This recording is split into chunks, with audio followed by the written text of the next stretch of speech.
Hello दोस्तों, स्वागत है आपका अपने यूट्यूब चैनल जे पाठशाला में। और आज हम इसमें करने जा रहे हैं आपके पॉलिटी कह लूँ, कॉन्स्टिट्यूशन कह लूँ।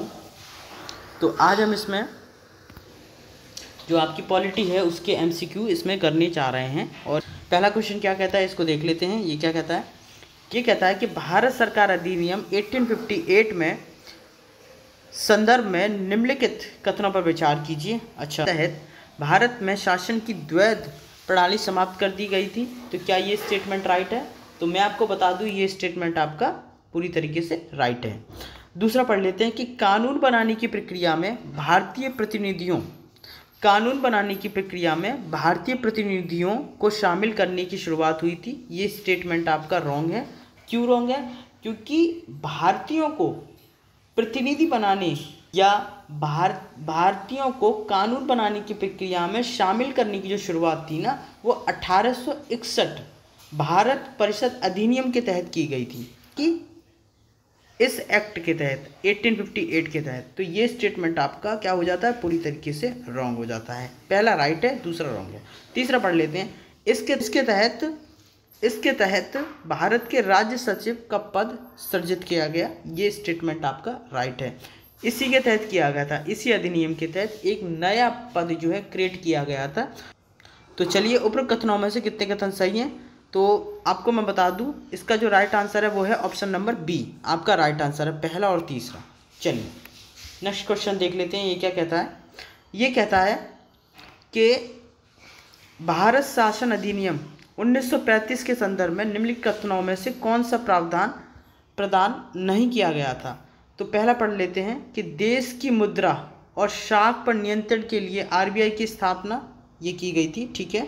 सिविल सेवकों की भर्ती के लिए केंद्रीय लोक सेवा आयोग का गठन किया गया था। केंद्र में द्वैध शासन प्रणाली आरंभ की गई थी। तो ये स्टेटमेंट भी आपका राइट है।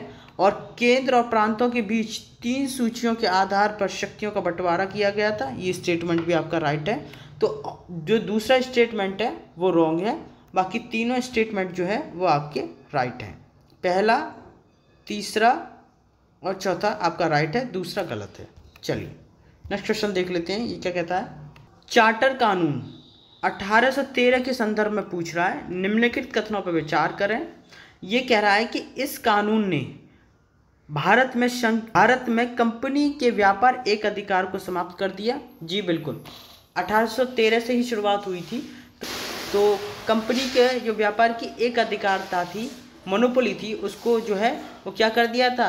उसको समाप्त कर दिया गया था। दूसरा पढ़ लेते हैं कि भारत की स्थानीय सरकारों को व्यक्तियों पर कर लगाने के लिए अधिकृत किया गया था। तो ये स्टेटमेंट भी आपका राइट है। तो उपरोक्त कथनों में से कितने कथन सही हैं? तो दोनों ही कथन आपके सही हैं। ऑप्शन नंबर सी जो है वो आपका राइट आंसर है।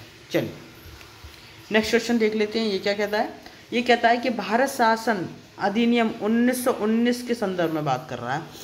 प्रांतीय विषयों को आरक्षित और हस्तांतरित भागों में विभक्त कर किया गया था। और निम्नलिखित में से कौन से विषय हस्तांतरित विषय माने गए थे? हस्तांतरित विषय के बारे में पूछ रहा है कि कौन कौन से माने गए थे। तो पहले तो आपको ये पता होना चाहिए थे आरक्षित विषय कौन से थे।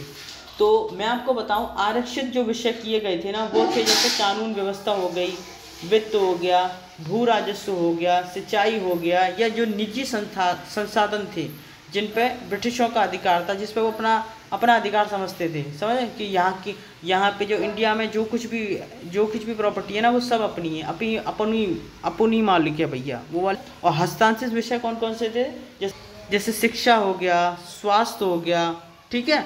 और क्या था? उद्योग हो गया, कृषि हो गया, स्थानीय प्रशासन हो गया, आबकारी हो गया। तो ये सब क्या थे? हस्तांतरित विषय। और न्याय प्रशासन क्या था? न्याय प्रशासन जो है आरक्षित विषय था। और भू राजस्व क्या था? ये भी आरक्षित विषय था। तो इसलिए इसका जो राइट आंसर होगा वो होगा आपका शिक्षा और स्वास्थ्य। 2 और 3 जो है क्या है? ऑप्शन नंबर डी इसका राइट आंसर है।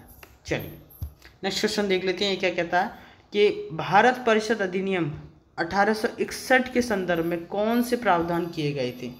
तो सबसे पहला जो प्रावधान है, पोर्टफोलियो प्रणाली की शुरुआत की गई थी, इसको मान्यता दी गई थी। तो ठीक है, शुरुआत में इसको मान्यता दी गई थी, ये स्टेटमेंट आपका राइट है।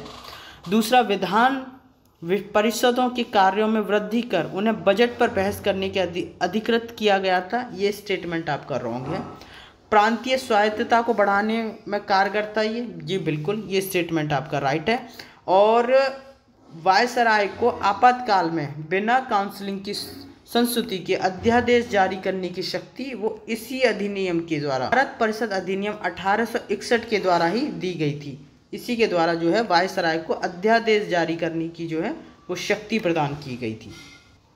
और दूसरा गलत क्यों है कि विधान परिषदों के कार्यों में वृद्धि के लिए बजट पर बहस करने वाली बात जो बोली है ना, और बात बोली गई है ना कि विधान परिषदों के कार्यों में वृद्धि और बजट पर बहस, ये दोनों जो प्रोविज़न थे ना, ये थे आपके 1892 वाली जो अधिनियम था ना, एक्ट था ना, उसके अंदर थे ये, ठीक है। ये उस वाले एक्ट के अंदर बात की गई थी, ना कि इस वाले एक्ट के अंदर। किस एक्ट के अंदर बात की गई थी? 1892 का भारत परिषद अधिनियम के अंदर ये बात की गई थी इन दोनों की। ये दूसरा ऑप्शन जो है कि विधान परिषदों की कार्यों में वृद्धि की जाए और बजट पे बहस करने वाली बात जो है उसमें की गई थी, ना कि इसमें।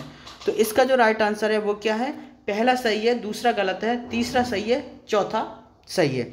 तो इसका जो राइट आंसर होगा वो होगा पहला, तीसरा, चौथा। ऑप्शन नंबर सी जो है वो इसका राइट आंसर है। चलिए